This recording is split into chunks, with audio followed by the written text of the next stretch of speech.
my whole talk was about the fact that sometimes we get too used to the brokenness of this world that we stop seeking the wholeness of heaven, right? And maybe it's not just about what we would usually desire, but it's about the fact that heaven actually has the right answers for us, and that the kingdom of heaven is actually anti-racist, right? The kingdom of heaven, right? God himself created, right, the differences in this tapestry. And so he wants it to all work together in a beautiful manner. And so the best way that we can do that is by joining with heaven to bring heaven to earth. Hi, my name is Mark Atkinson. I'm Associate Minister at the Church of God of East New York, and I'm also the New York City Area Director for Care Portal, New York City. And this is my Faithfully story.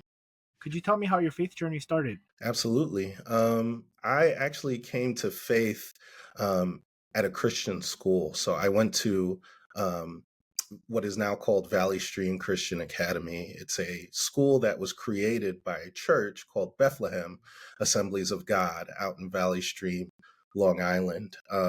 And I came to faith because I struggled with suicidal tendencies and ideation, self-harm, and abysmal self-worth, and also was made fun of a lot by other kids, and really struggled in that regard.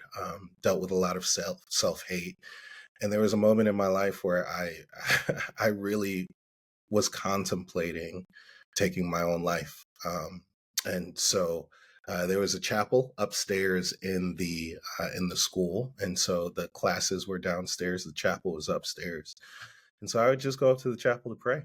I'd just go up there and sit there and say, God, like if you could save me from this and what I'm currently experiencing, I'll serve you for the rest of my life. And there was a moment that I had, I believe, with the Holy Spirit where where, I was up there for a few weeks, just wouldn't eat lunch, would just go up there and sit there. And it's not like I started praying right away, but I started saying, like if I could do something, maybe prayer helps. And that's when I started praying that prayer.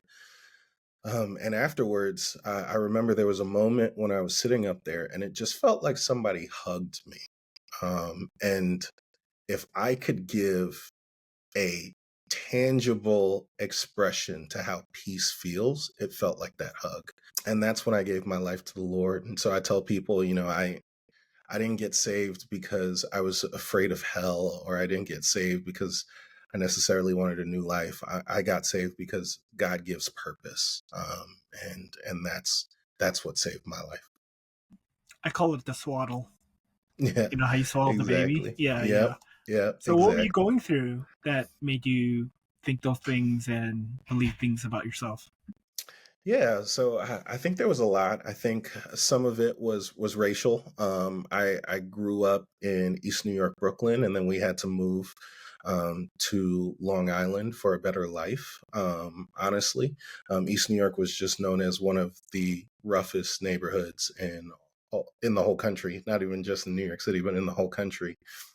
And so we knew that the statistics at that time of a young Black man growing up in that neighborhood was you either end up dead or in jail. And my mom didn't want those things for me, so she moved us to Long Island, scraped together every penny she had in order to do that. And when she moved us to Long Island, I started going to a Christian school in the suburbs, as I just spoke to you about.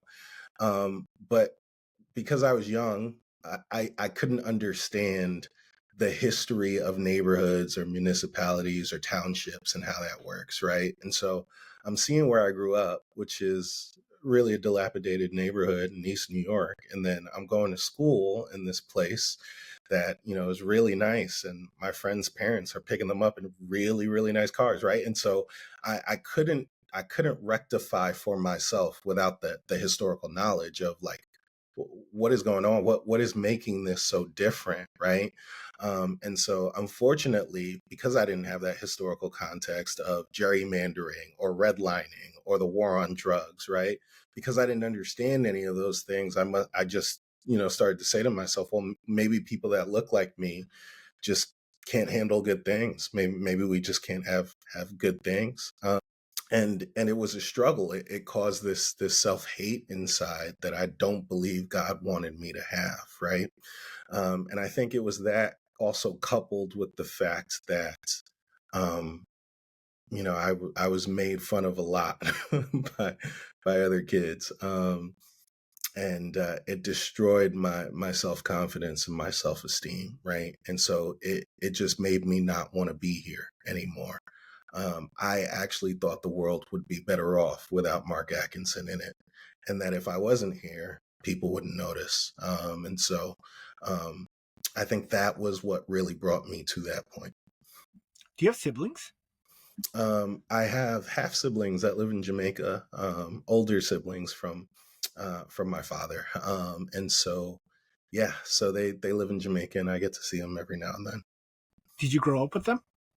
I didn't. I grew up as an only child. So that must have been tough, being bullied and no one to go to.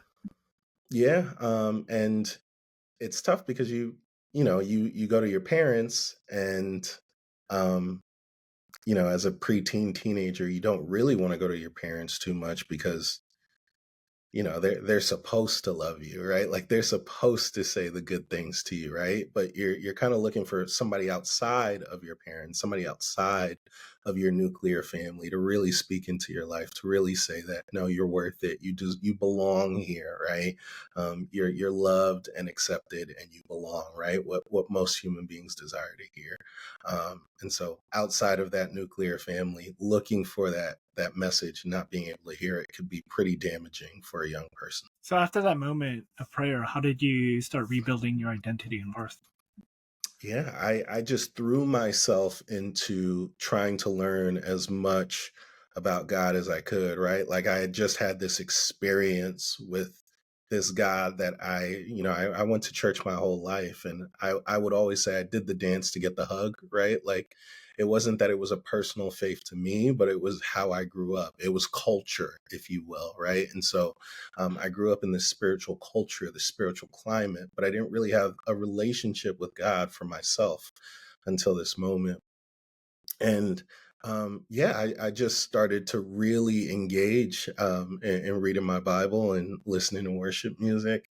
And I actually preached my first sermon about 3 or 4 weeks later, which was a crazy time. We were having a youth meeting at my church, and the youth the youth director at that time, he said that he felt like the Lord was just saying and impressed on his heart that I should do sort of like a mini sermonette before the main preacher came up, and I did, and that's how I recognized and realized that the Lord had also called me to preaching and leadership.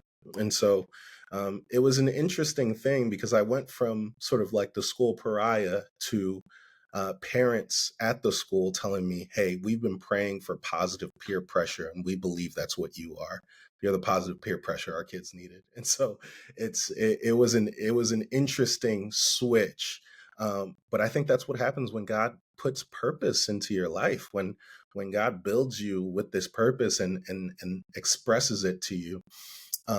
Miles Monroe has this quote where he says, "There was something that God needed done that made you necessary."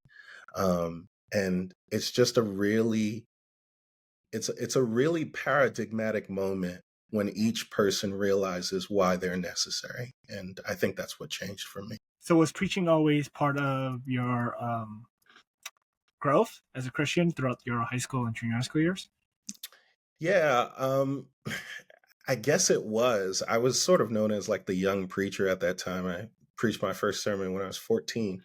And so it was a way for me to really connect with God. I think preaching is a grace uh, for me because it it always keeps me coming back to God. It always keeps me reliant upon God.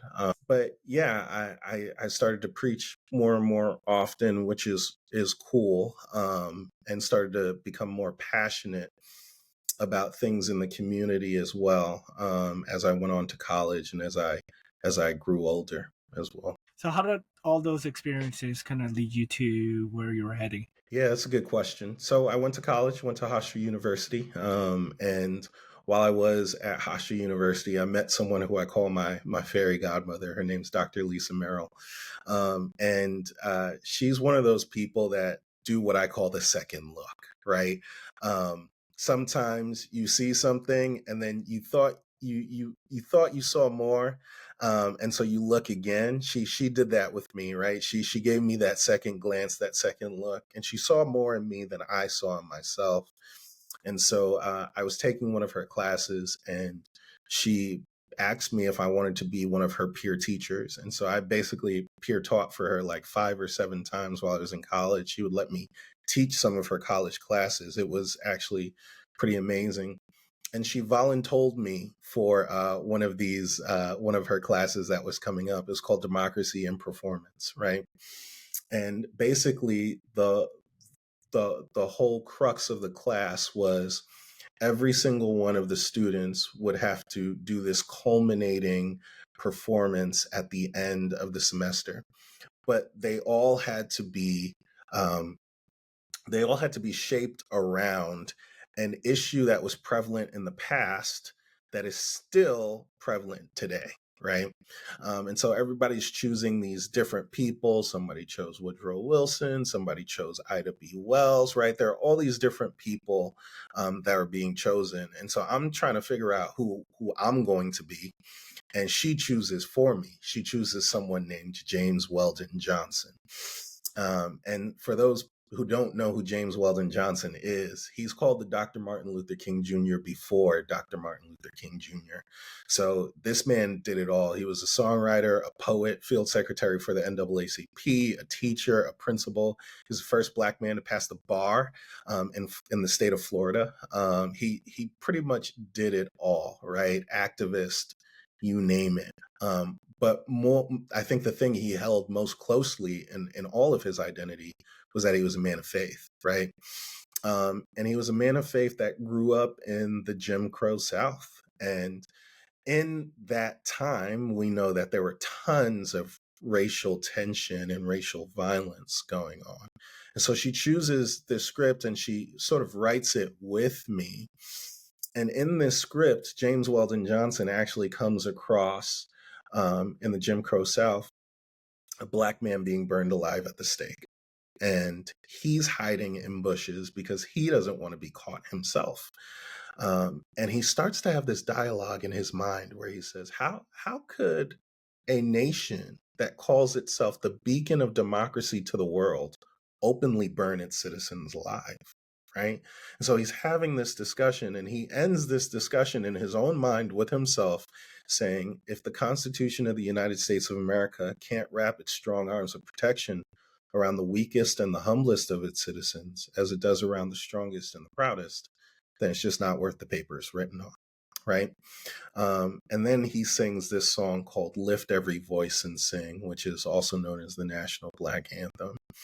And I had to get up and perform this over and over and over and over and over again in something called a Chautauqua performance. Have you ever heard of one of those, a Chautauqua performance?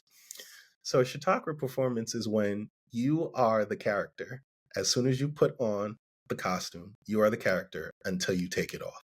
And so when people come up to you throughout the day, even in between performances, you are still James Weldon Johnson. And so you need to know that character inside and outside enough to be able to say and do what they would do as they reacted to questions or to different things that are happening in their environment. And so as I'm performing this over and over again, Danny, it just felt like God broke something in me, that there was this self-hate that he just broke. Like I literally felt something breaking in me as I'm performing it over and over.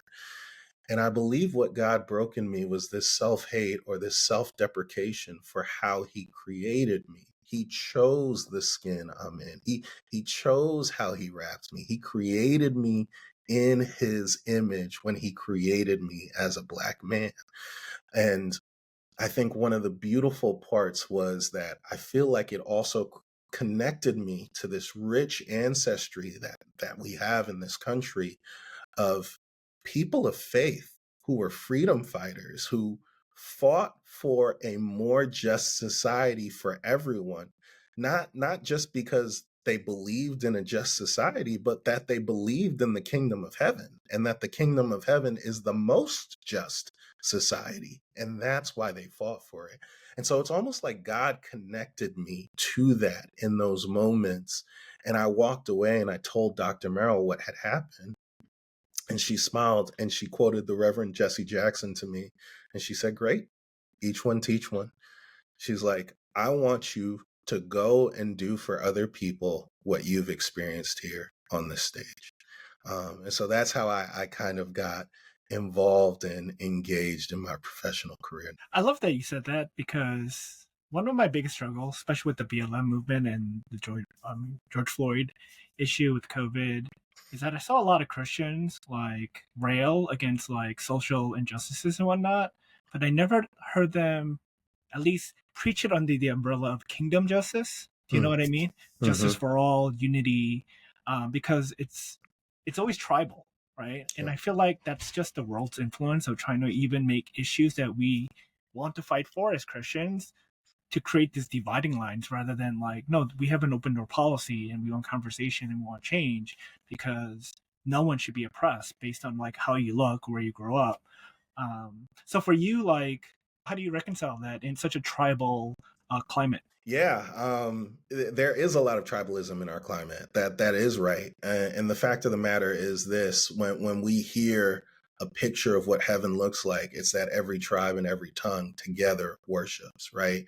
And so that means that like we know that every single human being, their life matters, their experience matters, their voice matters. And so one of the things that we do and that we can do in activism, especially kingdom activism, is making sure that we center what the kingdom of heaven would want on earth, right? That there is this influence that we know comes directly from God. The reason why God cares so much about society and so much about justice and so much about laws is because he himself is a king. He runs a government, right? And he is a just king. And so he runs it in the best way for all people and all parties involved. And what we are trying to do is we are trying to take that heavenly influence and bring it to earth, right? That's why I say, "Thy kingdom come and thy will be done on earth as it is in heaven." Not ours, not our utopia, but God's. And so, actually, a quick story that I could share, if you will. I actually met Reverend Reverend Adam Durso actually during one of those moments with George Floyd and BLM when that was happening. And there's this great organization in the city called Pray March Act that was bringing churches together, led by James Roberson out of the Bridge Church, who was bringing organizations together in order to say, "Hey, we don't want the church to be on the backside of this, right? There is a reckoning happening in our country, and our voices need to be loud so that we can influence the culture with the culture of heaven," right? And we're there, and one of my best friends, his name is Tim Jean. He's helping to organize one of these prayerful protests, they were called, in Long Island, and he asked me to be one of the speakers at them. Um, and so, unbeknownst to me, Reverend Adam Durso was also going to be there. And if anyone knows Reverend and Pastor Adam Durso, he is one of the most rousing and magnetic people that you could ever meet. And so he gets up to pray. And he prays this really, really rousing prayer that really moves everyone at this point in the protest. And at this point, we are actually on the steps of the Nassau County Supreme Court. And one of the things that I didn't know at that moment was that he had said in the car to his wife, "I think I'm supposed to pray the Lord's Prayer when I go up there," right? He gets up there, he prays this prayer, but he says he feels like something was leading him not to pray that prayer. And that's just the weirdest thing, right? Why would the Lord lead you not to pray the Lord's Prayer? Well, the reason why is because I was coming up right behind him to speak, and my whole talk was about the Lord's Prayer, right? My whole talk was about the fact that sometimes we get too used to the brokenness of this world that we stop seeking the wholeness of heaven, right?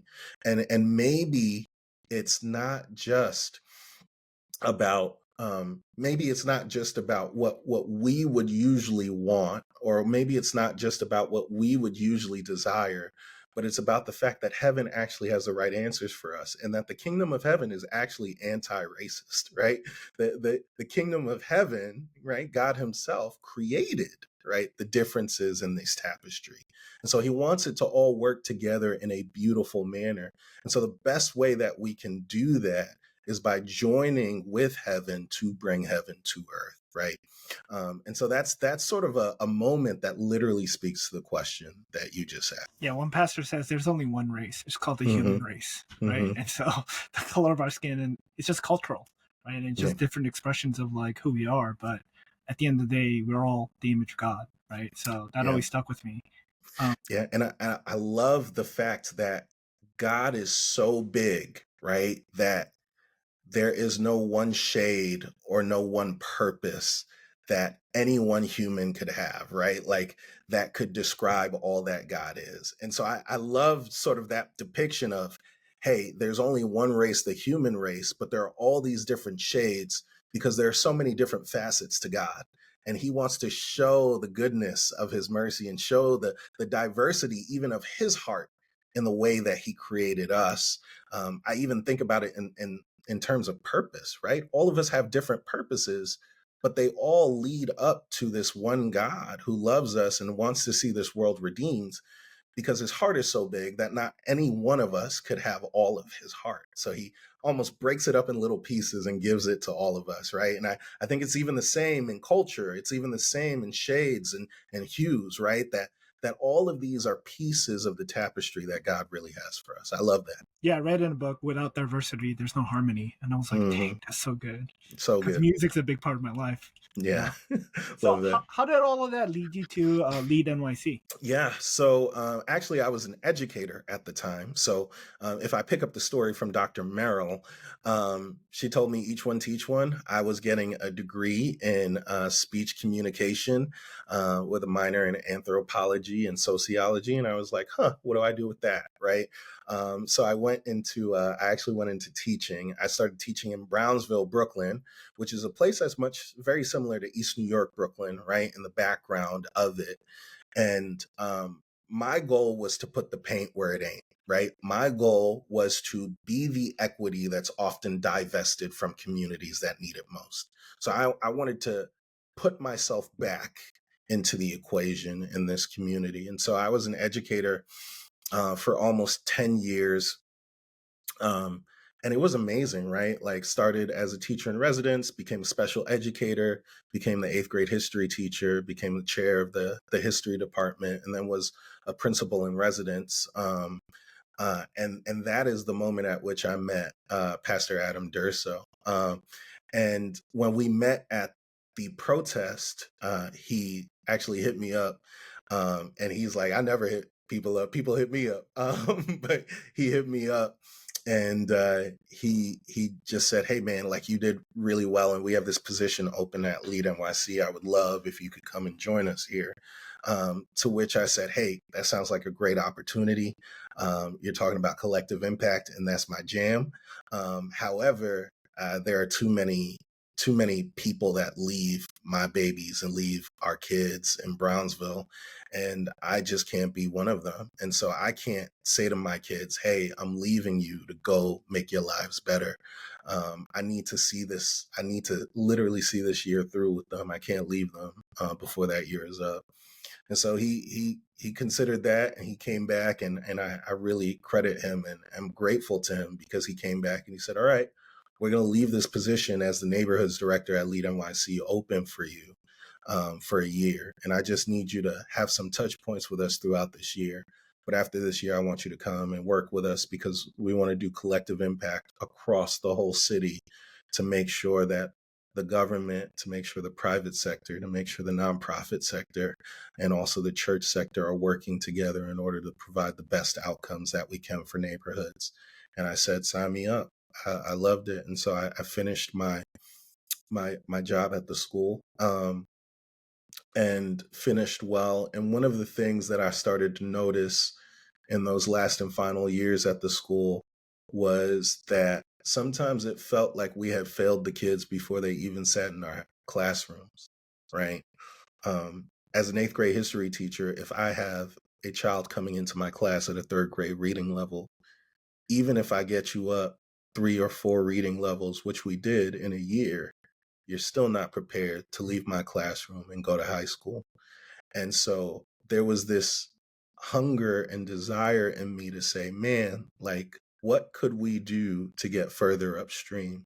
And I started to hear this quote over and over by the late Reverend Desmond Tutu, where he said, at some point, instead of just pulling people out of the river, you need to go upstream and figure out who's throwing them in the first place, right? That instead of just dealing with symptoms of society, we need to get to the roots of these issues. And it was something that led me into this work with Lead NYC, into this collective impact work that we started doing. That it was deeply, deeply formative for me. So, what were you doing specifically at Lead NYC? Yeah. So at Lead NYC, I was the neighborhoods director, and so collective impact, for anyone who's listening, it basically is this process and term that was coined by Stanford School of Innovation and Research, which basically is asking the question: how do we do ground up systems change in a neighborhood that's good for everyone? Right. And so they came across these different tenets, right? And some of the tenets are you need to have a shared vision, you need to have common metrics, you need to have continuous communication. You also need to have a backbone organization that helps foster all of that together. And then we added another one on, which is that you need to have uniting prayer as well.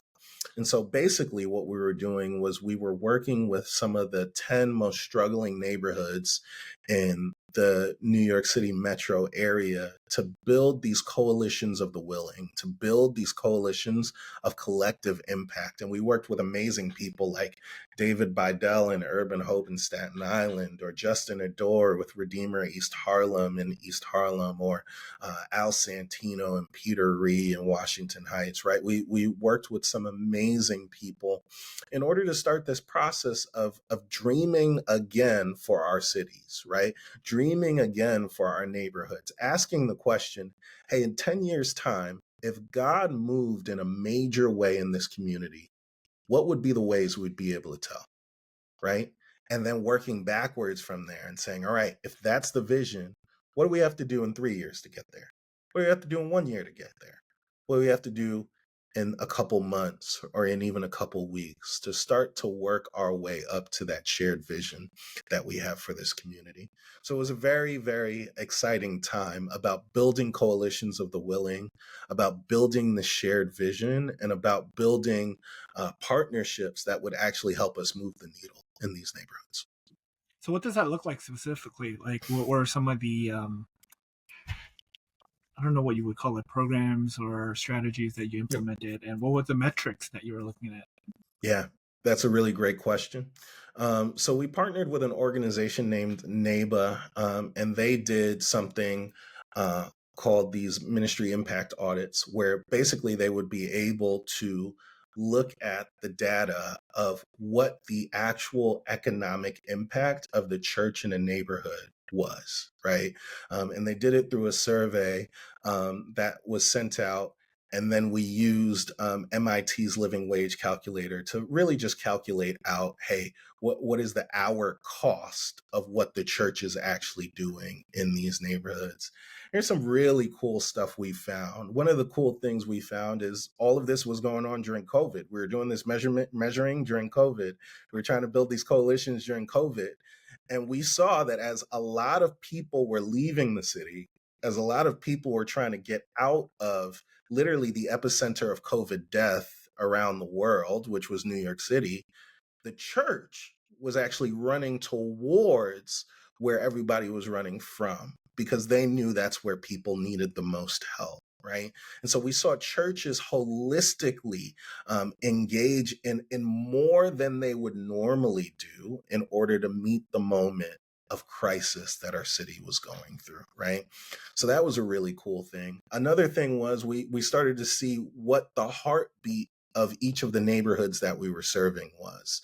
And so the heartbeat in Staten Island may have been different than the heartbeat in East New York, or the heartbeat in East New York may have been different than the heartbeat in East Harlem. But here's a real cool thing that we actually saw that was a common denominator in every single one of these neighborhoods.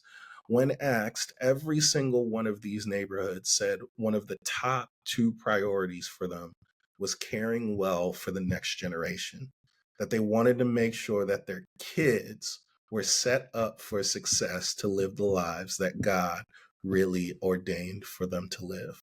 So that was a really, really cool thing to see as well. And then the other really cool thing to see was that after we aggregated and calculated all of the data, the impact of the church on the city was actually much more vast than anyone could have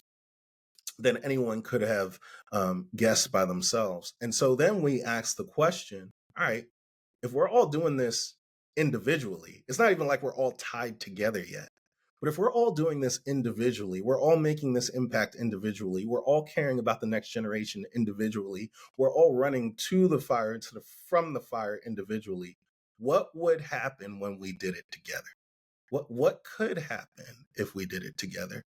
And so we use that in order to do these neighborhood town halls with each neighborhood, in which we brought the leaders from that neighborhood together, government leaders, nonprofit leaders, church leaders, private business leaders together to say, all right, this is what we've been doing apart. Now, what could we do together? So how do you go from that to Care Portal? Yeah, that's a great question. So we say that Care Portal was incubated at Lead NYC. We actually believe Care Portal is a collective impact tool, right? The fact of the matter is, we were all looking for ways to serve kids in each of these neighborhoods. We're all looking for ways to be tethered together to serve kids in each of these neighborhoods. And Care Portal just made sense, right? It just was the thing that made sense. And for those who don't know, Care Portal is a care sharing technology that empowers communities to care for the most vulnerable among them, right? And so here's how it works. We started finding out, as we did more studies about how we care for the next generation, that pretty much the ground zero for where bad things start happening to kids in our neighborhoods is really the foster care system. We heard some stats that just shattered us the first time we hear them, and still shatter me every time I say them. And so we could boil the stats down to this: 78% of every person who's been trafficked, incarcerated, or in poverty, or is homeless has spent time in the foster care system. You just boil it down to that.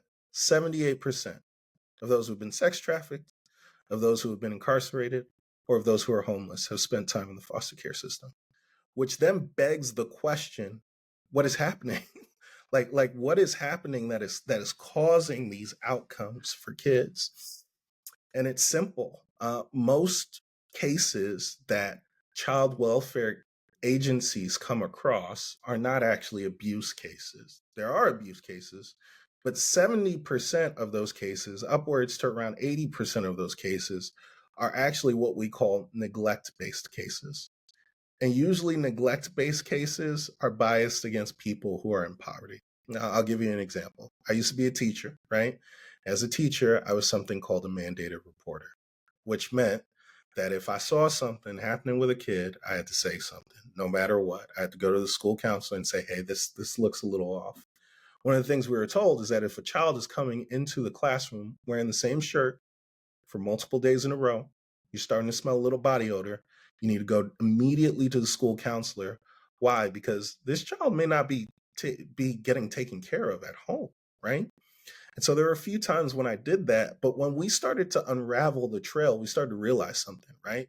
We started to realize, all right, this kid wearing this Spider-Man shirt for 3 days in a row, it may not actually be that his mom is neglecting him, but it may be that his mom is actually working two jobs and she is laying his clothes out for him every day along with his breakfast. but she's not there in the morning when he's getting dressed and getting on the bus. So he's putting on that same Spider-Man shirt every single day because he loves Into the Spider-Verse. Who doesn't, right? And then we also know that because he's a preteen boy, he's not showering every day, right? And so something that's actually a symptom of poverty then becomes this marker that can actually remove this child from their family, when the reality of the fact is mom just needs help. She doesn't need her child taken from her. She needs support in taking care of her child, right? And so what Care Portal does is it actually anchors itself into agencies, child welfare agencies, into pregnancy resource centers, into schools, so that when these cases come up and we see that this is poverty-based neglect, this is not abuse, we can actually help those families instead of hurting them by separating them from their kids. And it works like this. The caseworker can see, oh, this kid needs a bed, or this kid needs more clothes, or this kid needs a uniform. They can then put that request in the Care Portal, and Care Portal, this is my favorite part, Care Portal tells all of the churches that are trained around in that neighborhood, hey, this mom needs some help. And there's a case that could take this kid away if you don't get involved. And then churches can literally raise their hands and say, oh, yeah, buying some uniforms, we could do that. Getting a mattress for a bed, we can do that. And the church gets to be the point of care. It's not that they give that product to the agency and then the agency gives it to the family. No, the deal is that the church gets to show up at the door, say, hey, we just want you to know we're here for you. We're supportive of you. We're just from the church down the street, and we want you to know if you need anything, we're here for you, and that Jesus loves you as well. And there have been some beautiful stories that have come out of that. And so that's a way that we've been uniting communities to care for the next generation in the same way we were trying to do at Lead NYC through the neighborhoods. Yeah, that's why it's so important to know the whole story of a family and their Mm-hmm. entire context, because it's so easy to judge like a character without knowing the story. Yeah. Like I always joke, like if people knew how I grew up, like I'd be in foster homes. Not because my parents were neglectful, but like Yeah. they both worked. You know, Yep. like I was a latchkey kid, and like I would pick up my brother and sister from school from elementary, and we would walk home. Like I Yep. remember, like my mom would give us a 20, and like we'd be home all by ourselves, Yeah. right? And now looking back, I'm like, wait, did she ever wonder if we would burn down the house or whatnot? Was it just, but you know, so it's so crazy that like, yeah. Yeah. So how did you get connected with Possum Trot? Yeah. So the Sound of Hope, it was renamed to the Sound of Hope, the Possum Trot story. So the way we got connected is Care Portal is a subsidiary of a larger organization called the Global Orphan Project, right? And the leaders of this organization had been doing some benevolent work, benevolent missions work around the world, places like Haiti, places like India, places all over the country, all over the world, rather, right? And one day, as they were on a flight somewhere, the chair of the board now, great man, his name is Mike Fox, who founded the Global Orphan Project. He said he had just heard from the Lord. He heard from the Lord really clearly, where the Lord said to him, I need you to stop flying over kids to go serve kids. You can do both, right? And so Mike turned to the team and said, we've got to figure out how to grow home. We've got to figure out not just going home, but growing home and also internationally simultaneously. And God sort of miraculously dropped the idea for Care Portal in the lap and in the mind of our president and founders. His name is Adrian Lewis. God just dropped that into his heart, and they started to utilize this thing, right? In a really amazing way that started changing the country in many different ways as well. But as they did this, they were saying, man, if we're really talking about reversing the foster care crisis, we need to find some examples where it's actually happened. Like we need to find some movement leaders and submit to their authority on this so that they can be our covering as we do this work. We can't act like we're the first ones on the block to come up with this idea. And so they found the story of Bishop W.C. Martin in Possum Trot, Texas, which you cannot find on a map. And in Possum Trot, Texas, him and First Lady Donna Martin, who is a powerhouse herself, they went on this journey and sort of discovered what was happening to kids in foster care. And they said it was unacceptable. And so their small little church, which is 22 families, their small little church went on this journey to adopt kids, and it was not easy. It wasn't all sunshine and it wasn't all rainbows. It was difficult, but they adopted the hardest to place kids in their area and effectively reversed the foster care crisis in that part of Texas, which means it's possible, right? Which means this is something that can happen. One of the things that I get scared of is when we say these big statistics, people's brains sort of turn off and they're like, we can't do anything about that. Like that'll always be around. But the fact of the matter is, if you think about nationally, there are 400,000 churches estimated to be in the United States of America. And there are 100,000 kids who are currently up for adoption, right?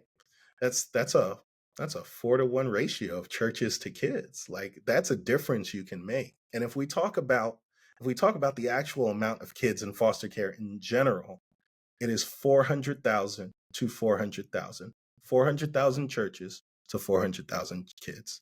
It's almost like this problem was custom made for the church to solve, right?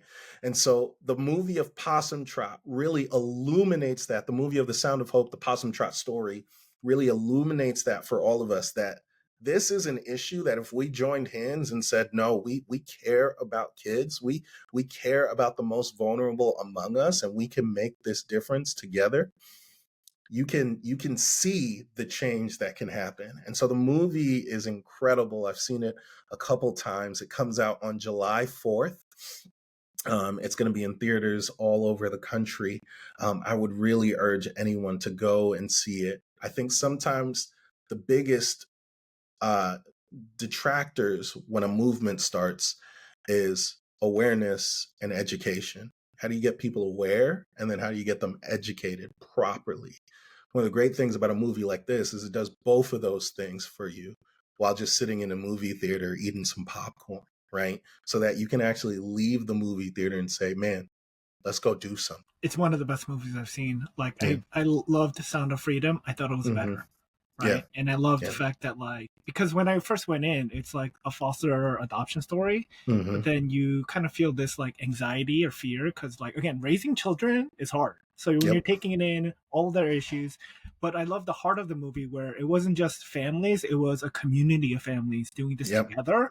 Yep. And so they could do anything together and just, people need to go watch it. Yeah. And bring your tissues. I was balling. Balling, bro. It was so crazy. You're right. You're so right, Danny. And Angel Studios, who's producing both this movie and also produced The Sound of Freedom, they see The Sound of Hope, the Possum Trot story, as the direct follow-up, right? That The Sound of Freedom presented a problem and The Sound of Hope will present a solution. And what I love about it is that at the end of the movie, Danny, there's going to be an opportunity for people literally right then and there to get involved, right? It's not just walk away and think about it and feel bad about it, but it's no, let's get involved right now in this Kairos moment and make something happen. So absolutely, I 100% agree with you. So what are you doing now? What's going on in your life and how's God's been because I feel like from what you were sharing, everything you went through as a child was just preparation for you to get involved with children. Mm-hmm. And it's this incredible thing. I feel without it's your origin story, you're a superhero, like a fighter for kids and justice. And it's it started here and now it's this full blown thing. And so where do you see God leading you to the rest of your life? That's a good question, brother. And that's something that I am discovering right now. I know that your 30s, I'm 31. So I know that your 30s are deeply formative for the rest of your life, that pretty much they set up the railroad tracks for the rest of your life. And so that's what I've really been seeking the Lord about. But I've always had this vision of seeing cities renewed, That's really been a big part of my heart. Danny, have you ever been to Sight and Sound theaters? No, it's in my bucket list, but I Gotcha. really want to go. I'd really encourage you to go. A moment where God sort of spoke to me. Well, He always speaks to me whenever I go and see a show at Sight and Sound. But they were doing a production on Jonah not too long ago, a few years ago, and I was sitting there and. As we were watching, we sort of see Jonah go through this moment where he runs away from Nineveh and he doesn't want to do it, and God spits him up on the shores. And then he probably preaches the worst sermon in the Bible to them because he does not want them to be saved. It's probably the worst sermon ever preached, right? To Nineveh. And it's amazing because the way that they depicted it was amazing. He preaches this word to the city that doom is basically coming unless they repent. And you start to see the city change throughout the next 40 days. It's a beautiful thing in how they did it. Like at the beginning of the 40 days, the city of Nineveh has a very warlike sound. There's a lot of clanging, a lot of metal, right? And as the time goes on, you start to hear more choruses of repentance throughout the city, right? Even the very walls themselves in the city, they used to have spears up on it and swords up on it, right? And these banners of war. And as the light cycles go, signifying the different days, you start to see that these cloaks and cloths of purple and white are being placed throughout the city as well. The people themselves who were wearing armor at the beginning of the 40 days are now wearing these linen cloths of white at the end of the 40 days. And you can actually see in real time the city repenting and turning back to God. And that it's not just the people, it's the systems and the structures in the city. Even as I described the wall, it was like the walls themselves were repenting and turning back to God, right? And what would it look like if we didn't just focus on the people and the relationships, because that's important, but also focused on the systems and the structures and how those can repent to God and how those can be influenced by the culture of heaven. And so I feel like God sort of put that in my spirit, and I was just bawling, crying as I was watching it. But I feel like God put that in my spirit because really the goal for me is that I want to see people in every community. I want to see them live in an economically invested in an economically equitable community. I want to see them fully politically represented, right? I want to see them have access to health and the potential to build wealth as well. And I want them to know their God-given purpose. At the end of the day, to like really distill it all down, the gospel is a holistic gospel.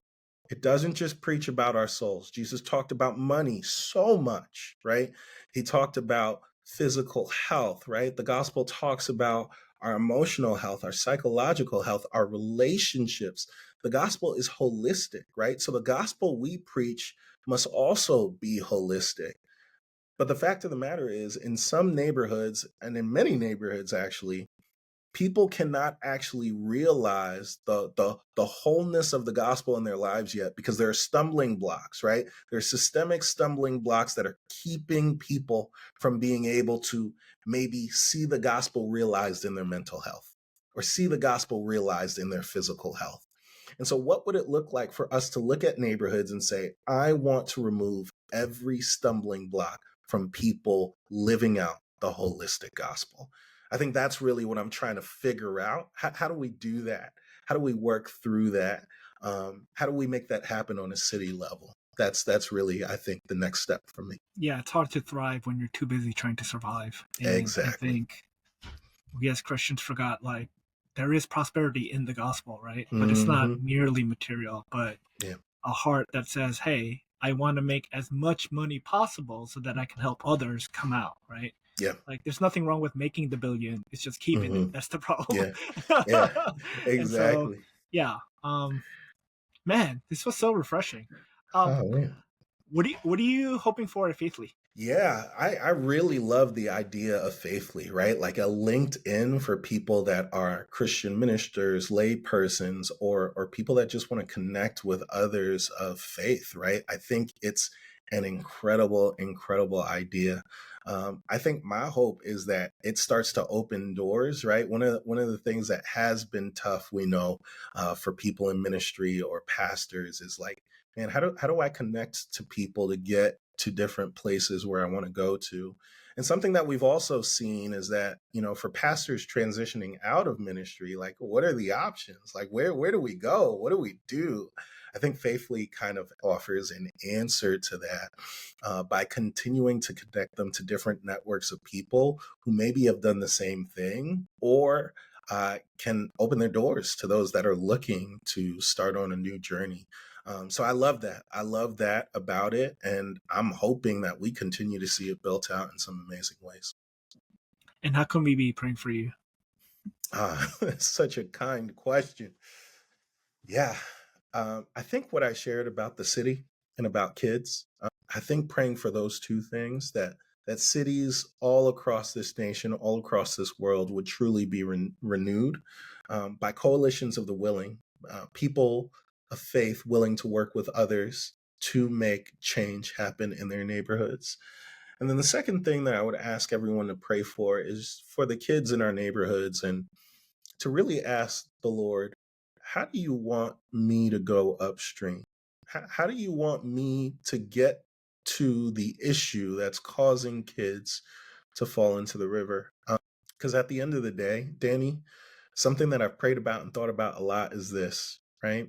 The reason why I'm hanging my hat on this foster care crisis right now is because, man, could you imagine what it would be like in New York City if we were able to point and say, look, there are no more kids in care, no more kids that need to be adopted all over the city? And we know what happened. The church started collaborating with child welfare and with nonprofits, and it woke up and it said, no, we will do something about this because these are our kids. Now, I want you to think about that kind of world in which that happens in New York City and ask yourself, how could revival not happen if that were to happen? How could a reformation or transformation of the systems and structures not happen if the church showed up in that sort of way? And so that's what I want us to do. I want us to pray that what we say is the child that's been cut out by the sin of the world has actually been sent to purify and unite the church. That we would realize that these kids are a gift and that they're not just these kids, they're our kids and they are a gift to us. And that I do believe that revival might lie with these anointed children who deserve and need and belong to be with us. So those are the two ways people can pray. Thank you, Mark. This Yeah. was very, very good for me. Yeah. Thanks for coming on the podcast. Awesome. Thank you for having me. I appreciate it. All right, that's it for the podcast, guys. Bye.